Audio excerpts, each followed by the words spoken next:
শেষ রানী বা শেষ পত্নী। আপনি কি দয়া করে বসে একবার দেখবেন না আমার রানীর এই ছবিটা? কারণ এই ছবি আমি কাউকে দেখতে দিই না, শুধু আপনাকেই দেখতে দিলাম। কারণ এই ছবির উপরে পর্দা লাগানো থাকে, লোকে কি করে দেখে বুঝবে যে ফ্রা প্যান্ডলফ এত সুন্দর একটা ছবি এঁকেছেন, মাস্টারপিস এঁকেছেন? কারণ আমি তো কাউকে দেখতেই দিই না। খুব তাড়াতাড়ি সে ইমপ্রেসড হয়ে যেত। কেন হবে? আমি ছাড়া কেন অন্য কারোর কথা শুনে সে খুশি হবে? কেন ছোট ছোট জিনিস দেখে তার হৃদয় নেচে উঠবে? কেন? Hello everyone, welcome to PW Bangla. আর আজকে আমরা ক্লাস 11 এর সেমিস্টার 2 এর প্রথম পোয়েম পড়তে চলেছি এই ওয়ান শট লেকচারের মাধ্যমে, যে পোয়েমটার নাম হচ্ছে মাই লাস্ট ডাচেস, আমার শেষ রানী বা শেষ পত্নী। তো এই যে মাই লাস্ট ডাচেস আমরা আজকে পড়বো, এই যে আজকের লেকচারটা, এই লেকচারের পিডিএফ তোমরা কোথা থেকে পাবে বা এই লেকচারের নোটসটা পিডিএফ ফরম্যাটে তোমরা কোথা থেকে পাবে, তার জন্য তোমরা ডেসক্রিপশন সেকশনে দেখতে পাবে একটা লিঙ্ক। সেই লিঙ্কে ক্লিক করলে তোমরা চলে আসবে এই ব্যাচটার নাম হচ্ছে পিডব্লিউ বাংলা ক্লাস 11 2025 এবং ডাইরেক্টলি চলে আসবে তোমরা এই ব্যাচে। এবং সেই ব্যাচে তোমরা যখনই এনরোল করবে তোমরা পেয়ে যাবে এই ব্যাচের অ্যাক্সেস, এবং সেখান থেকে তোমরা প্রতিটা সাবজেক্টের চ্যাপ্টার ওয়াইজ যে ক্লাস নোট সেগুলো কিন্তু ডাউনলোড করে নিতে পারবে। শুধু তাই নয়, এর সাথে তোমাদের জন্য প্রতিটা টিচার নিজেরা হাতে লিখে বা টাইপ করে ইম্পর্টেন্ট কোয়েশ্চেন্স বানাচ্ছেন, যে কোয়েশ্চেন্সগুলো তোমাদের পরীক্ষাতে লিখতে সুবিধা হবে। কারণ এটা তো আর এমসিকিউ প্যাটার্নের এক্সাম নয় বা মাল্টিপল চয়েস আনসার করতে হবে সেরকমও নয়। তোমাদের এবারে থিওরিটিক্যাল এক্সাম হচ্ছে, তো তার জন্য ইম্পর্টেন্ট কোয়েশ্চেন্স কি হতে পারে, তার জন্য প্রতিটা সাবজেক্টের টিচার তো এই পিডব্লিউ বাংলা হোয়াটসঅ্যাপ চ্যানেলে তোমাদের ইম্পর্টেন্ট কোয়েশ্চেন শেয়ার করে দেবেন। এই হোয়াটসঅ্যাপ চ্যানেলেও জয়েন হতে গেলে তোমরা ডেসক্রিপশন সেকশনে দেখতে পাবে একটা লিঙ্ক, এবং সেই লিঙ্ক থেকে তোমরা জয়েন হয়ে যেতে পারবে এই হোয়াটসঅ্যাপ চ্যানেলে। তো তাহলে শুরু করি মাই লাস্ট ডাচেস। আজকে আমরা কি পড়বো? আজকে আমরা করব হচ্ছে মাই লাস্ট ডাচেস সম্পর্কে একটু ইন্ট্রোডাকশন,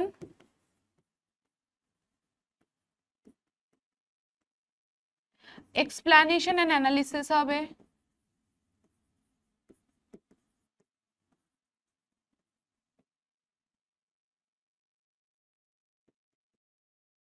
এবং তার সাথে থাকছে কোয়েশ্চেন আনসার।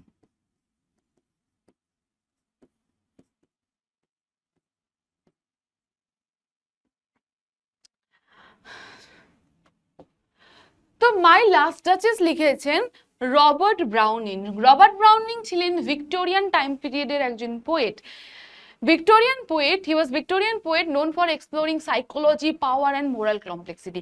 তার লেখাগুলো না রোমান্টিক পোয়েটসদের পোয়েমের থেকে আলাদা। তার লেখাগুলোর মধ্যে আমরা সাইকোলজিক্যাল টার্ময়েলস পাবো, তার লেখার মধ্যে আমরা মরাল কমপ্লেক্সিটি পাবো, পাওয়ার সিনড্রোম ইত্যাদি নিয়ে আলোচিত হবে। কারণ ভিক্টোরিয়ান টাইম পিরিয়ড এই সময়কালে কিন্তু মানুষের জীবনযাত্রার মধ্যে আমূল পরিবর্তন এসেছিল। সেই সময় সায়েন্টিফিক রেভলিউশন ঘটছিল মানুষের মধ্যে, মানুষের চরিত্রে বিভিন্ন শেডস নিয়ে পরীক্ষা নিরীক্ষা করে লিখছিলেন লেখকরা তাদের লেখাতে। তো ফেমাস পোয়েমস তার কি রয়েছে সেগুলোও আমি দিয়ে রাখলাম। এবং এই পোয়েম সম্পর্কে আলোচনা করার আগে আমি বলে রাখি, এই পোয়েমটা ড্রামাটিক লিরিক্সে পাবলিশ হয়েছিল 1842 সালে। এই পোয়েমটা হচ্ছে ড্রামাটিক মোনোলগ, ড্রামাটিক লিরিক্সে পাবলিশ হয়েছিল 1842 সালে। এই যে পোয়েমের জনরা সেটা হচ্ছে dramatic monologue. Now what is dramatic monologue, এটা আমি পরের স্লাইডে আমি আলোচনা করছি। Set in the Renaissance Italy, speaker is the duke of Ferrara. ইটালির ফারারার ডিউক, ডিউক মানে হচ্ছে সম্রাট বলো, রাজা বলো, যাই বলো না কেন, তার নাম ছিল Alphonso the second.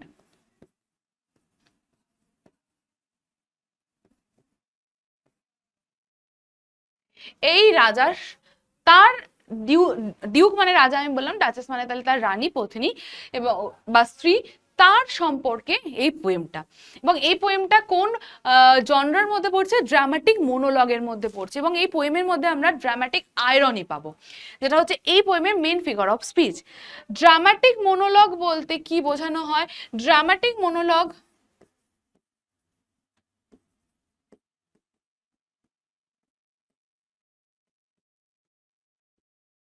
is a kind of poem যে পোয়েমটা একটা স্পিচ প্যাটার্নে থাকবে। পোয়েমটার প্যাটার্ন হবে, আমি খুব শর্টকাটে লিখছি, একটা স্পিচ প্যাটার্নের পোয়েম হবে। সেখানে একজন সিঙ্গেল স্পিকার থাকবে,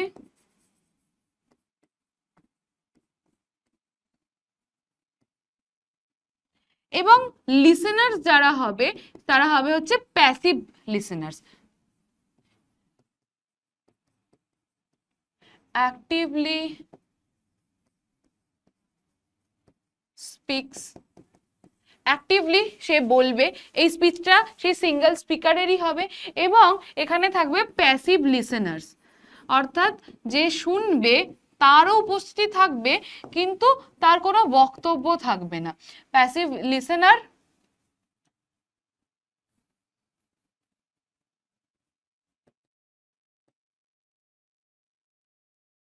থাকছে। তো এরকম ড্রামাটিক মনোলগ আমরা ক্লাস 12-এ গিয়েও পড়বো। ক্লাস 11-এ কি আর পড়েছি না? ক্লাস 11-এর সেম 1-এ তো আমরা পড়িনি, 12-এ গিয়ে আমরা আবার পড়বো। 12-এ গিয়ে ইউলিসিস পড়বো, তো বা হকরুস্টিং পড়বো তারপরে সেমিস্টারে। তো এই হচ্ছে ড্রামাটিক মনোলগ, এই প্যাটার্নে লেখা, স্পিচ প্যাটার্নে থাকবে এবং একজনই স্পিকার থাকবে এবং সে কোয়াইটলি অ্যারোগেন্ট ওয়েতে কিছুটা দাম্ভিকতার সাথে নিজের স্পিচটা দেবে এবং লিসেনারদেরকে চুপ করিয়ে রাখবে, যে রিডার বা লিসেনার যারা থাকছে এই পোয়েমের সে যেন কোনো রকম, সরি রিডার নয় লিসেনারই হবে, সে যেন কোনো রকম কোনো বক্তব্য পেশ করতে না পারে। তো my last duchess, Ferrara, duke of Ferrara, যার নাম ছিল আলফোনসো দ্য সেকেন্ড। রানীর নামটা আমার এক্ষুনি এই মোমেন্টে মনে পড়ছে না, আমি জানি আমি বাট ভুলে গেছি, ক্লাসে পড়াতে পড়াতে মনে পড়লে অবশ্যই বলে দেবো। এবং আমরা একটুখানি প্লটটা বুঝে নিই। মাই লাস্ট ডাচেস, আমার শেষ রানী, অর্থাৎ রানী বেঁচে নেই। এখান থেকে আমাদের প্রথম একটা জিনিস আমরা জানতে পারছি, প্রথম ইনফরমেশন কি পাচ্ছি, যে রানী আর বেঁচে নেই, এরই আমার ছিল শেষ রানী। এবং প্লট আমি তোমাদেরকে একটু বলে দিই, যে ডিউক এক ব্যক্তিকে নিজের রানীর ছবি দেখাচ্ছেন এবং ছবি দেখানোর মাধ্যমে প্রোফাউন্ডলি উনি কিন্তু বেশ কিছু বক্তব্য রাখছেন এবং সেই বক্তব্যের মধ্যে দিয়ে ডিউকের নিজের যে রিয়েল ক্যারেক্টার সেটা প্রকাশিত হচ্ছে।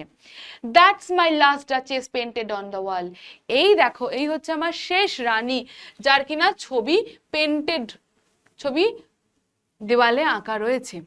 তাহলে শেষ রানীকে পরিচিতিকরণ ঘটাচ্ছে এক ব্যক্তির কাছে, সেই ব্যক্তি হচ্ছে যে লিসেনার এই পোয়েমে আমরা শুনবো। স্পিকার হচ্ছে Duke of Ferrara, Alfonso the second, আর লিসেনার হচ্ছে মেসেঞ্জার অফ বা এনভয় অফ আ কাউন্ট, এক কাউন্টের এক দূত, সে এসে ডিউকের কাছে এবং ডিউক তাকে নিয়ে তার রাজপ্রাসাদ ঘোরাতে ঘোরাতে এসে উপস্থিত হয়েছেন এক হলরুমে এবং সেই হলরুমে পর্দা সরিয়ে নিজের রানীর, আগের রানী, শেষ রানীর ছবি দেখাচ্ছেন। এবং এটার এটার একটা বেসিক্যালি একটা সত্যিকারের কন্টেক্সচুয়াল ব্যাকগ্রাউন্ড ছিল, যেখান থেকে জানা যায় যে সত্যিকারেরই ডিউক আলফোনসো দ্য সেকেন্ডের যে রানীর কথা বলা হচ্ছে এবং তার সত্যি বাস্তবসম্মত একটা ঘটনা জানা যায়, যে 14 বছর বয়সে মেয়েটির মাত্র বিয়ে হয়েছিল এবং 17 বছর বয়সে মেয়েটির ডেড বডি পাওয়া যায়। কেউ জানে না মৃত্যুর আসল কারণ কি, তবে কারণ যেটা দেখা গেছিল সেটা হচ্ছে পয়জন। এবং সেই ঘটনাটাকে পরবর্তীতে রবার্ট ব্রাউনিং তার লেখনীর মাধ্যমে কিছুটা তুলে ধরার চেষ্টা করেছেন। তো ডিউক বলছেন যে এই দেখো আমার শেষ রানী, যার ছবি রয়েছে এখানে আঁকা, looking as if she war alive, দেখো দেখে মনে হচ্ছে না যে আমার রানী যেন জীবন্ত। I call that piece a wonder, আমি একে একটা বিস্ময় বলি। এবার একে বলতে, এই দ্যাট বলতে সেই পেন্টিংকে বুঝিয়েছে, নট রানীকে। বলছে এই পেন্টিংটা একটা বিস্ময়কর বস্তু। নাও ফ্রা প্যান্ডলস হ্যান্ডস ওয়ার্কড বিজিলি আ ডে, কারণ এই ছবিটা এত সুন্দর কেন, কারণ ফ্রা প্যান্ডলফ যিনি পেইন্টার ছিলেন, যে আর্টিস্ট ছিলেন, সে খুব বিজি ওয়েতে ওয়ার্ক বিজিলি আ ডে, একটা দিনে তার হাত এত কাজ করেছে, and there she stands.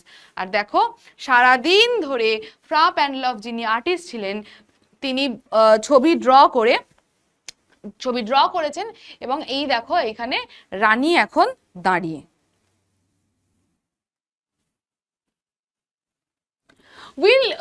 Wilt please you sit and look at her, আপনি কি দয়া করে বসে একবার দেখবেন না আমার রানীর এই ছবিটা?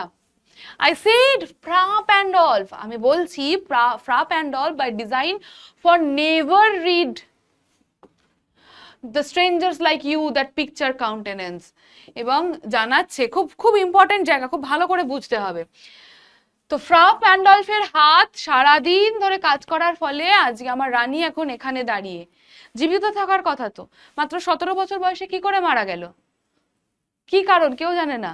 এবং কখনোই তিনি নিজের রানীর প্রশংসা করছেন না, বলছেন যে এই যে আর্টটা, এটা খুব সুন্দর একটা ছবি যেটা কিনা ফ্রা প্যান্ডল পোর্ট্রেটটা এঁকেছেন। এবং ফ্রা প্যান্ডলফের যে ডিজাইন, ফ্রা প্যান্ডলফের যে artistic creation, for never read strangers like you, আপনার মতো আগন্তুকেরা কখনোই তার আকার বা তার চিত্রাঙ্কনের তাৎপর্য বুঝতে পারবে না। দ্যাট পিকচার কাউন্টেন্যান্স, এই যে পিকচারের যে কাউন্টেন্যান্স, তার যে ছবিটির যে তাৎপর্য, এটা কেউ বুঝতে পারবে না। এবার স্বাভাবিকভাবেই সবার মনে প্রশ্ন আসবে যে ছবিটির তাৎপর্য কেন কেউ বুঝতে পারবে না, এত সুন্দর দেখতে ছবি, painting. The depth of the passion and of its earnest glance, এই যে তার দৃষ্টির মধ্যে যে গভীরতা রয়েছে, এই যে রানীর দৃষ্টির মধ্যে যে গভীরতা রয়েছে, সেটা কেউ বুঝতে পারবে না, আপনার মতো আগন্তুকেরা তো নয়। কারণ কি, বাট টু মাই সেলফ, শুধু আমিই বুঝতে পারবো রানীর এই সুন্দর চোখের তাৎপর্যতা বা এই ছবিটার সৌন্দর্যতা। কেন বুঝতে পারবো? For myself they turn, since none put by this curtain I have drawn for you but I. কারণ এই ছবি আমি কাউকে দেখতে দিই না, শুধু আপনাকেই দেখতে দিলাম। কারণ এই ছবির উপরে পর্দা লাগানো থাকে। লোকে কি করে দেখে বুঝবে যে ফ্রা প্যান্ডলফ এত সুন্দর একটা ছবি এঁকেছেন, মাস্টারপিস এঁকেছেন? কারণ আমি তো কাউকে দেখতেই দিই না, এই প্রথম শুধু আপনাকেই দেখতে দিলাম। তাই আপনার মতো বাকি আগন্তুকেরা কখনোই বুঝতে পারবে না এই সুন্দর ছবি, এই রানীর চোখের গভীরতার কি তাৎপর্য, কারণ আমি কাউকে দেখতেই দিই না। সেলফ অবসেসড, রেড ফ্ল্যাগ একজন ব্যক্তি। তোমরা নিশ্চয়ই রেড ফ্ল্যাগ এই টার্মটার সাথে বা টক্সিক একটা পার্সন, এই ধরনের টার্ম তোমরা জেনজিরা ইউজ করে থাকো ভীষণ পরিমাণে, তো তোমরা হয়তো রিলেট করতে পারবে। আমি যে টার্মগুলো ইউজ করছি সেই টার্মগুলোর সাথে আমি হয়তো সমস্ত টার্ম জানি না, বাট যেটুকু আমি এই সমস্ত জেনজি টার্ম জানি সেইটুকু আমি দিয়ে বোঝালে তোমরা হয়তো বুঝতে পারবে। And seemed as they would ask me if they durst, যদি তারা দেখতো তাহলে তারা আমাকে সাহস করতো না। ডার্স মানে ডেয়ার্ড, জিজ্ঞেস করার সাহসই পেতো না। হাউ সাচ আ গ্ল্যান্স কেম দেওয়ার, কেন এরকম চাহনি রানীর চোখে, এত সুন্দর চাহনি। আমি কাউকে দেখতে দিও নি, আর কেউ যদি দেখতেও সে সাহস পেত না রানীর চোখের ডেপথ দেখে তার চাহনি এরকম কেন জিজ্ঞেস করা। Not the first are you turn and ask thus sir, it was not her husband's presence only. এমন নয় যে আপনি প্রথম আমাকে জিজ্ঞেস করছেন, কারণ it was not her husband's presence only, তার যে চোখের দীপ্তি, তার যে চাহনির যে দীপ্তি, এটা এমন নয় যে আমাকে দেখে হয়েছে বা তার হাজবেন্ডকে দেখে হয়েছে। only call that spot of joy into the Duchess's cheek, যেই রক্তিম আভা, ব্লাশ করা, এই যে স্পট অফ জয়, রানীর এই যে ব্লাশিং, এমনটা নয় যে সে আমাকে দেখে এরকম ব্লাশ করতো। Perhaps from Pandal chanced to say her mantle laps over my wrists too much, হয়তো এই যে ব্লাশ করছে এই ছবিতে কতটা টক্সিক মেন্টালিটির এবং কি বলবো সন্দেহবাতিক মানসিকতার একজন মানুষ বলছে, হয়তো তার এই যে মুখের যে ব্লাশিংটা, মেবি হয়তো ফ্রা প্যান্ডলফ হয়তো ছবি আঁকতে আঁকতে বলেছিল যে আপনার যে ম্যান্টেল, আপনার যে ড্রেস, সেটা আপনার একটু বেশি বড় হয়ে গেছে বা খুলে যাচ্ছে। Over my lady's wrist too much, কিংবা হাতের উপরে এসে পড়েছে, রিস্টের উপরে, কবজির উপরে। আর paint must never hope to reproduce the faint half flush that dies along her throat, এবং হাফও তার ব্লাশিংটা দেখাতে পারেনি এই পেন্টিংটা, যেটা কিনা তার সাথেই মরে গেছে। তার মুখের যে রক্তিম আভা, তার যে ব্লাশিং, সেটা হয়তো ফ্রা প্যান্ডলফ দেখাতে পারেনি। যেটুকু দেখা যাচ্ছে হয়তো ফ্রা প্যান্ডলফ তাকে প্রশংসা করছিল, একটু ফ্লার্ট করছিল, তাই হয়তো দেখা যাচ্ছে মেবি। তাহলে কতটা সন্দেহবাতিক, স্ত্রীর মুখের হাসিটাকে ভাবছে যে ফ্লার্টিং শুনে হাসছে, অন্যের ফ্লার্টিং শুনে গলে যাচ্ছে। such stuff, এই ধরনের জিনিস was courtesy. She thought and cause enough for calling up spot of joy. She had a heart, how shall I say, too soon made glad. এবং হাসতে হবে, কোর্টেসি দেখাতে হবে, সেরকম ভাবে কৃতজ্ঞতা দেখাক। এত হেসে বিগলিত হওয়ার কি আছে? যে কোনো কিছুতেই শুনে for calling up that spot of joy, সমস্ত শুনেই মুখের চোখ মুখ একদম স্পার্কল লাইক হয়ে যাচ্ছে। কেন? সবার কথাতে কেন হয়ে যাবে? I am the only man, যার কথা শুনে তার মুখে চোখ মুখে হাসি খেলে যাবে। কেন অন্যের কথা শুনে কেন হাসি খেলবে? That kind of toxic guy. She had a heart, তার হৃদয় ছিল। কি করে বলি, টু সুন মেড গ্ল্যাড, খুব তাড়াতাড়ি সে হৃদয়ে তার আনন্দে বিগলিত হয়ে যেত। টু ইজিলি ইমপ্রেসড, খুব তাড়াতাড়ি সে ইমপ্রেসড হয়ে যেত। কেন হবে? আমি ছাড়া কেন অন্য কারোর কথা শুনে সে খুশি হবে? কেন ছোট ছোট জিনিস দেখে তার হৃদয় নেচে উঠবে? কেন? she liked whatever she looked on, যেদিকে তাকাতো সেদিকেই তার সবকিছু পছন্দ হতো। ম্যানারলেস একটা রানী, সে আমার রানী, she is my property, how dare she to look on anything and she like everything? কেন সে যে কোনো কিছুর দিকে তাকাবে এবং যা কিছু দেখে খুশি হয়ে যাবে? তার অধিকার নেই খুশি হওয়ার? and looks on everywhere, যে কোনো দিকে সে তাকাতো। Sir it was all alone, এটা তো আমার, সম্পূর্ণ আমার হওয়ার কথা, তাই না? রানীর হাসি, কান্না, দুঃখ, কষ্ট, ব্লাশিং সব আমার হওয়া উচিত, আমার অনুযায়ী চলবে। সে কেন অন্যকে দেখে হাসবে? By favour at her breast, আমার যে ফেভার, সে তাকে আমি অলংকার দিয়ে ঢেকে রেখেছি, তার চেস্ট অব্দি অলংকার সব আমার। The dropping of the daylight in the west, যখন সূর্য পশ্চিম দিকে ঢলে পড়ে। দ্য বাউ অফ চেরি সাম অফিসিয়াস ফুল, কোনো নির্বোধ ব্যক্তি যদি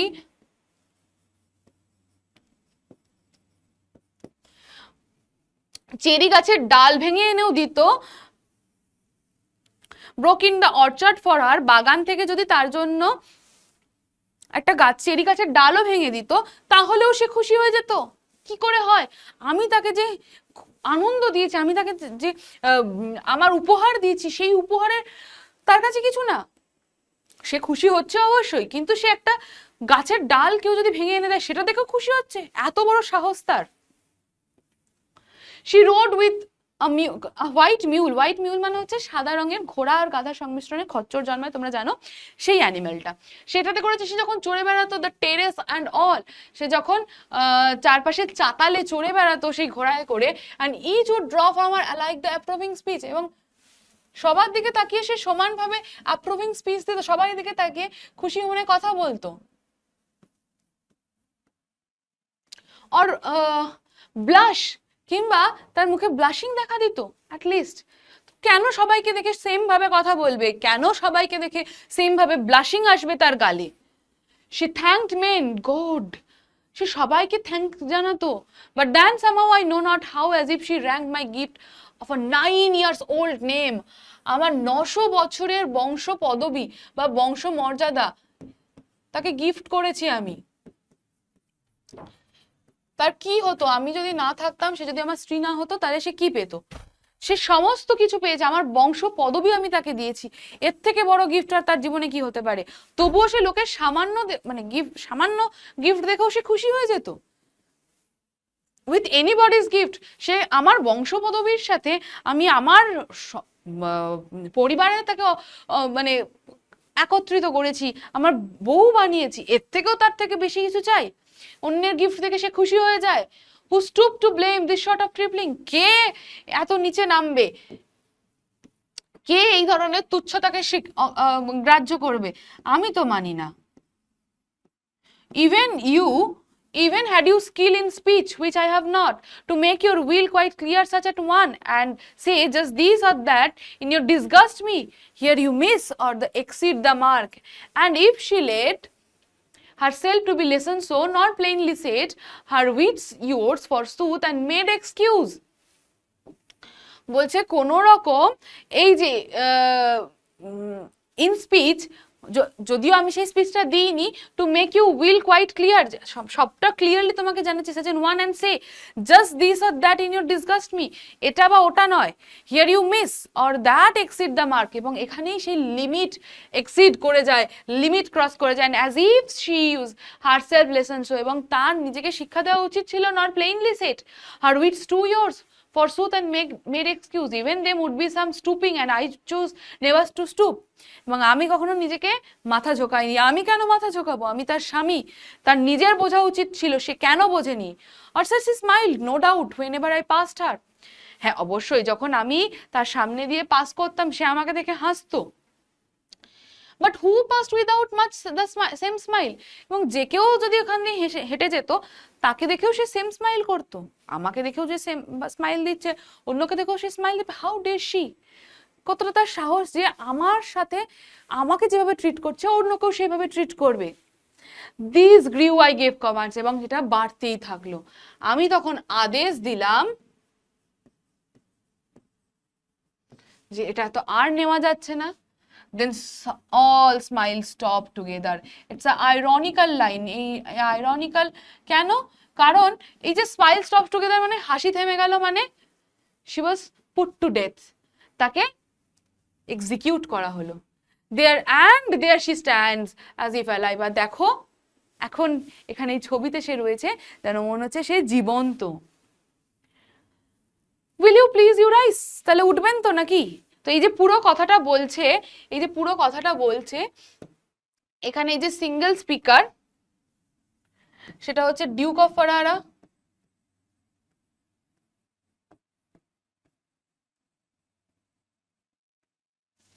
আর লিসেনার কে অ্যান এনভয় অফ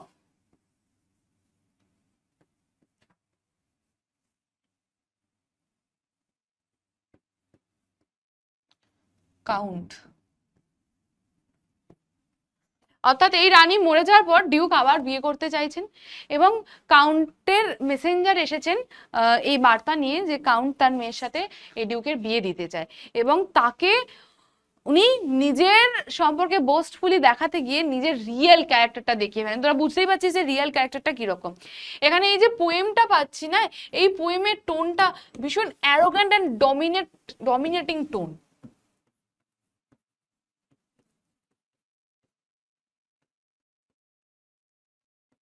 একটা অ্যারোগ্যান্ট উদ্ধত টোন, যে যা করেছি বেশ করেছি। এবং এখানে কিন্তু পুরোটাতেই আমরা কোথাও এই কাউন্টের কোনো স্পিচ পেলাম না, কারণ সবটাই নিজে সে বলে যাচ্ছে। We will mate the company below. চলুন তাহলে, আপনি উঠবেন তো নাকি? তাহলে নিচে সবার সাথে দেখা করা যাক।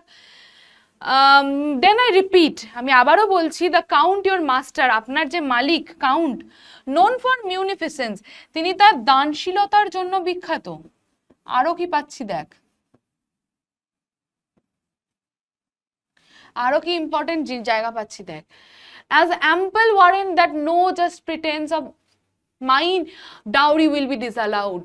উনি দানশীলতার জন্য বিখ্যাত, এমন নয় যে আমি যে টাকাটা পণটা চাইছি সেটা উনি অ্যালাউ করবেন না।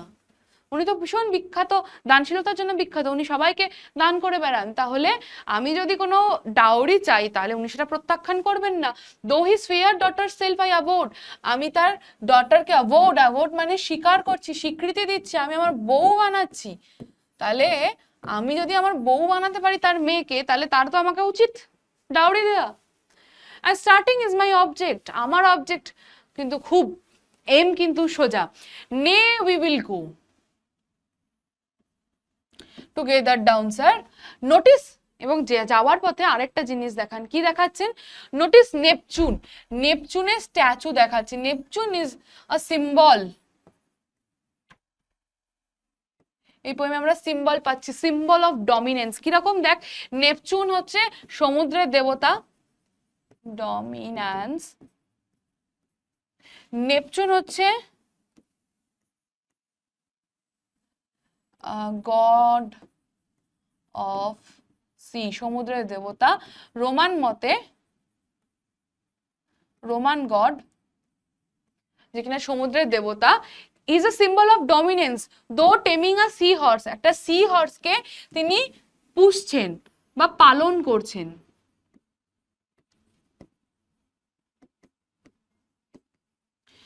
The rarity which claws of Innersburg cast in bronze for me, যেটা কিনা আমাকে ক্লজ অফ ইনার্সবার্গ আমাকে ব্রোঞ্জের একটা মূর্তি বানিয়ে দিয়েছেন।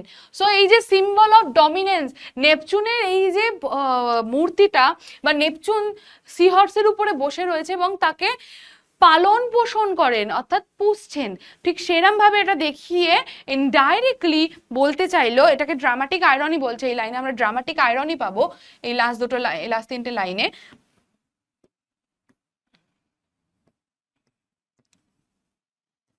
যে আমিও এরকম ভাবে স্ত্রীর মর্যাদা দেব না, আমার আন্ডারে থাকবে, আমি তাকে পুষে রাখবো, আমার সে স্ত্রী নয়। অর্থাৎ তোমার বাড়ি, তোমার মালিকের মেয়েকে আমি তখনই গ্রহণ করব যখন তিনি আমায় ডাউরি দেবেন, কারণ আমি তাকে অ্যাকসেপ্ট করছি, আমি তাকে আবার আমি আমার বংশ মর্যাদা দেবো, আমি তাকে স্ত্রী বানাবো, এর থেকে তার জীবনে আর কি বেশি চাই? তার জন্য তো ডাউরি অ্যালাউ করতেই হবে। সো টোটালি রেড ফ্ল্যাগ বান্দা আমাদের ডিউক। তাহলে এখান থেকে ডিউকের আমরা ক্যারেক্টার ভীষণ ইম্পর্টেন্ট এবং এই ড্রামাটিক মনোলগটা ভীষণ ইম্পর্টেন্ট। সেই দুটো কোশ্চেনই তোমাদের সাথে আজকে ডিসকাস করব। প্রথম প্রশ্ন দেখো, which characteristic trait of Duke's character can be discerned when he refers to the bronze statue of Neptune, বা characteristics বা character sketch of Duke, character sketch of Duchess ভীষণ ইম্পর্টেন্ট। ডাচেসটা লিখতে পারবে, ডিউকটা একটুখানি বোঝাই। When the Duke refers the bronze statue of Neptune taming a sea horse, যখন উনি বোঝাচ্ছেন এই যে ব্রোঞ্জের সেই স্ট্যাচু যেটা নেপচুন একটা সি হর্সকে পালন পোষণ করছে বা কন্ট্রোল করছে, টেমিং বলতে এখানে কন্ট্রোল করাও, পালন করা বা কন্ট্রোল করা, he indirectly reveals an important trait of his personality, তার চরিত্রের একটা দিক তুলে ধরেছেন। His obsession with power, dominance and control, কতটা সে ডমিনেট করতে ভালোবাসে, কতটা সে কন্ট্রোলে রাখতে ভালোবাসে। Neptune a mighty god is shown subduing a delicate sea horse, একটা ডেলিকেট সফট একটা প্রাণী, সুন্দর দেখতে প্রাণী, সি হর্স তোরা দেখেছিস ছবিতে। And this imagery mirrors the Duke's own attitude toward the others, especially the Duchess, এবং সেইটাই মিরর বা প্রতিফলন দেখাচ্ছে ডিউকের ক্যারেক্টারে, যে কিনা ডাচেসকে কিভাবে কন্ট্রোল করেছিল। The Duke believes that like Neptune has right to tame or control those around him, যেরকম ভাবে নেপচুনের হক রয়েছে সমস্ত ক্রিয়েচার, সামুদ্রিক ক্রিয়েচারকে টেম করা, কন্ট্রোল করা। His admiration for this art work shows his authoritarian nature, his pride in position and his believe in hierarchy where he places himself to the top. The fact that the statue was specially commissioned for him further emphasizes his materialistic pride, এবং materialistic pride ও রয়েছে, যে ব্রোঞ্জের তৈরি, wealth দেখাচ্ছে, সমস্ত কিছু show off করছে, এই মেন্টালিটিটাও আমরা পাই। Thus the Neptune statue becomes a powerful symbol of the Duke's tyrannical mindset, his patriarchal superiority and his need to dominate both people and object, সবাইকে ডোমিনেট করার যে ক্যারেক্টার সেটা দেখানো হয়েছে। Analyze My Last Duchess as a dramatic monologue. Robert Browning এর এই যে আমরা পোয়েম পড়ছি মাই last duchess is considered one of the finest examples of dramatic monologue, a poetic form which a single speaker reveals his character while addressing a silent listener. Silent লিসেনারকে বলতে বলতে তার নিজের ক্যারেক্টারিস্টিক রিভিল করে দেয়, এটাই হচ্ছে ড্রামাটিক মনোলগ। এখানেও আমরা পড়ছি the Duke of Ferrara is a sole speaker and his speech of the envoy gradually exposes his arrogance, jealousy and authoritarian nature. The listener, the envoy never speaks.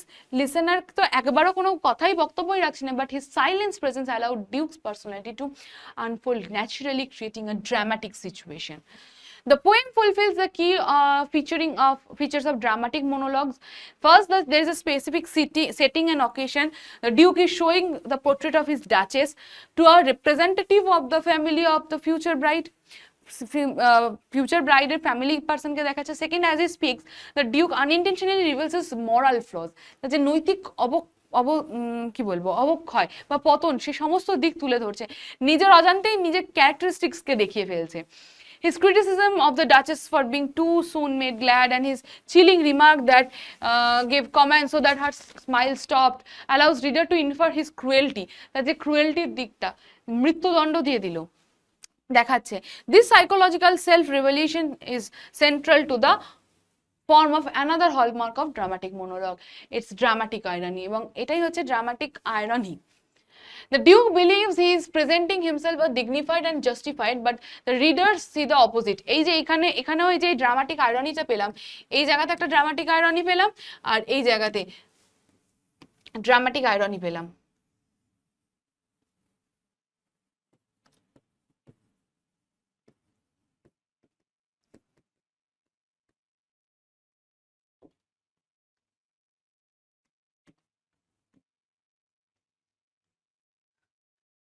Browning use conversational language, conversation কারণ এটা একটা স্পিচের ওয়েতে পোয়েমটা রয়েছে। Control এনজামমেন্ট, এনজামমেন্ট একটা poetic device. এনজামমেন্ট শব্দের অর্থ হচ্ছে যে প্রপার পাংচুয়েশন ছাড়া লাইনগুলো। তোরা দেখ এই এইখানে এই যে কথা বলতে বলতে কখনো ব্র্যাকেটে কিছু বলা, কথা বলতে বলতে এই যে এখান থেকে দেখ এই যে walked busily a day and there she stands, will please you sit and look at her, I said টা তো পরের লাইনে হওয়া উচিত। দ্যাট ইজ কল্ড এনজামমেন্ট, যেখানে এনজামমেন্ট মানে হচ্ছে প্রপার পাংচুয়েশন ছাড়া লাইনের কন্টিনিউয়েশন। এটা পোয়েমে হয়েই থাকে। তো এনজামমেন্ট মোটামুটি সব পোয়েমেই মোটামুটি দেখা যায়, যেখানে একটা লাইনের পরে ব্রেকেজ নেই বা কোনো রকম প্রপার পাংচুয়েশনের ইউজ করা হয়নি, পরবর্তী লাইনে চলে যাওয়া হয়েছে। And calm a polite tone to heighten the tension between what the Duke says and what he means. Thus, আচ্ছা আইরনি মানে তো তোমরা জানোই নিশ্চয়ই। আইরনি মানে যেটা বলছে, যেটা মিন করছে সম্পূর্ণটা অপোজিট। এই যে আমি তারপর অর্ডার দিলাম, সমস্ত হাসি একসাথে থেমে গেল, তার মানে কি?